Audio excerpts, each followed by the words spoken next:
What's going on, everybody? I'm back with another video. This video is going to be looking at the Manchester City versus Chelsea match in the English Premier League. Before we get into the tactics of both teams, check out both my books. They're online and they're on Amazon. There's a link in the description below. Also, check out Keyframe. It's how I make all these videos, and it's a great way to make content like yourself. So again, check the description for all that cool stuff. So when Chelsea built from the back, they overloaded the right-hand side, with Rudiger being the lone center defender in the left half space. Then they had their two central defenders initially, Azpilicueta and Christensen, in the right side of the field, occupying the right half space and the right wide area. And now they started the game with Jorginho being the lone pivot. And it was Jorginho, Conte, and Kovacic in the midfield three. And Jorginho had much more of a lone pivot role today, and Kovacic played more of a box-to-box for most of the game.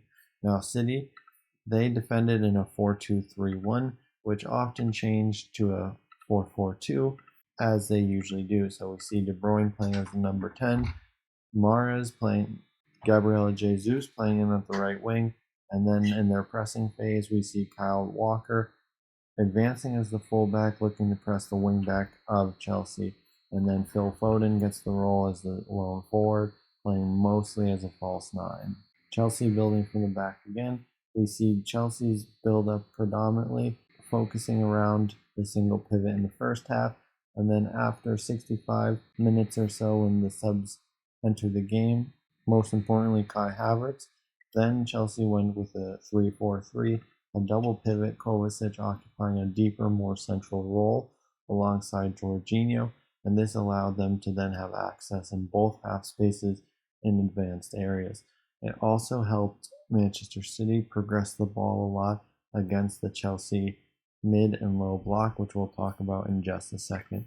But what it did for the Manchester City pressing is it put the wingers in a more narrow position to then press into out and force the ball away from the double pivot of Chelsea into the wide areas. When Chelsea were building from the back, with Kovacic and Jorginho being the lone pivot, Kovacic playing as the number 8, he could then occupy the half space to then activate a third man concept, which then benefited Jorginho and Jorginho's ability to get on the ball to then play progressive passes into Timo Werner, in behind to Timo Werner, or into Lukaku's feet. This also saw the ability of Kyle Walker to jump into high areas, giving the Manchester City team less defensive coverage, and this third man concept in their initial build-up phase allowed Chelsea to break the lines in Manchester City.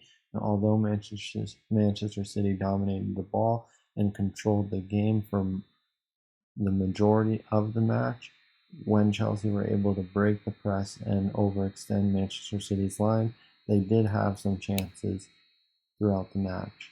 The biggest thing in their midfield third build-up was Kovacic, now playing as more of a box-to-box midfielder, with Jorginho as a lone pivot in the midfield three of these central midfielders. Kovacic would then oftentimes look to then occupy wider positions, allowing then Marcos Alonso to invert, countering the movement of Kovacic.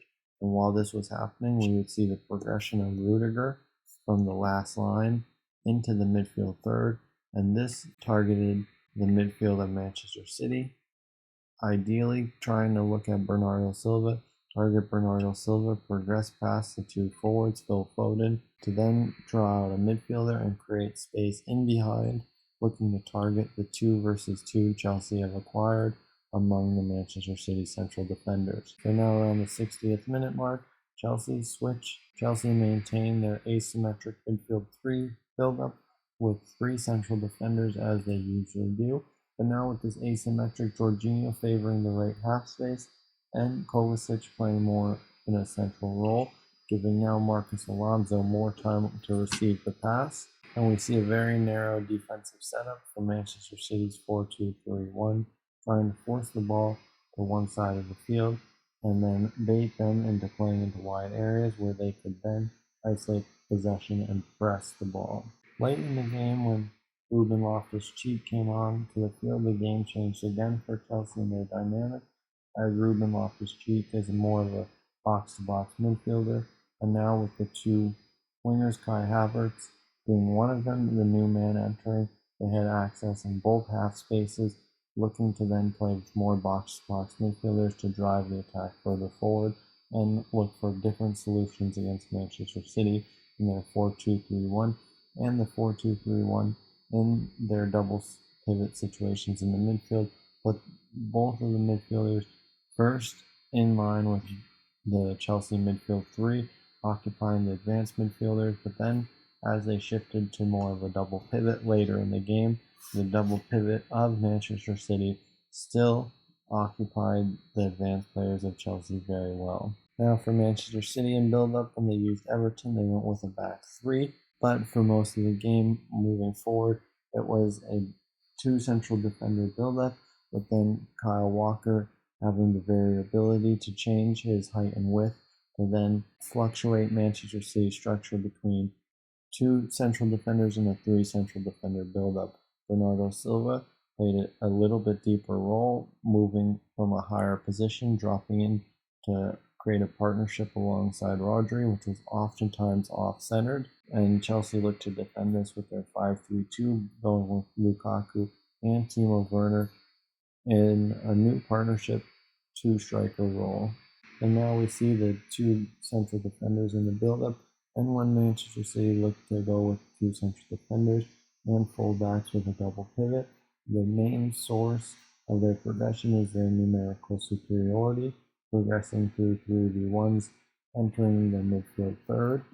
As we see on both sides, symmetric press-resistant triangles created through the structure of Manchester City, and as we see, the numerical advantage is created against both of the two forwards, and now progression can occur through the half space through the narrow fullbacks. So now we have our back four, clear back four within Kyle Walker inverting to help defend against the Chelsea offensive transition.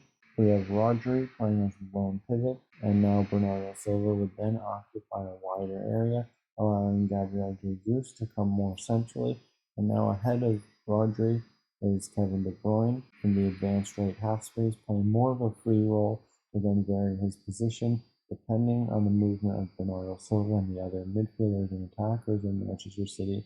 But Phil Foden playing as the false nine, with the changing of his runs to then occupy central defenders or take advantage of the blind spot of the midfielders. Jack Grealish on the left wing often would come narrow to free up space in behind here, or to pin a central defender to then allow Phil Foden to check back between the lines.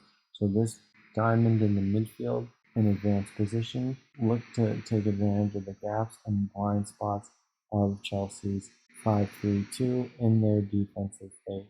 When Chelsea would defend deeper against Manchester City often had Kyle Walker through the half space and created a back three to then allow progression via the central defenders and look to drag out a midfielder of Chelsea. So what would happen was they would then create this staggered midfield three with two very narrow central forwards, which denied access to the pivot of Manchester City. And this was really important because now Rodri had a harder time finding the game. And when Chelsea changed their structure, they went with a front three, which then opened up avenues for them, Manchester City, to then progress into Rodri and further up the field. But in this structure, it became the central defender's job to then jump and occupy the Manchester City players between the lines in advanced positions, which Manchester City would look to try and target the back five of Chelsea and pin them to create a free player between the lines if possible, and if not, they would settle for a free player in the wide areas, pinning and creating a 2-1 versus the Chelsea wingback. So here's an example of the numerical advantage Manchester City create in the wide area. So they have a player at the base. Typically, always the player at the base is in the half space in a more central position in the half space, and Grealish is now in the inside part of the wide area, with Cancelo coming forward, occupying the full width of the field, and by positioning on the inside part of the wingback shoulder, the two central defenders are pinned by De Bruyne and Foden as they had very narrow positions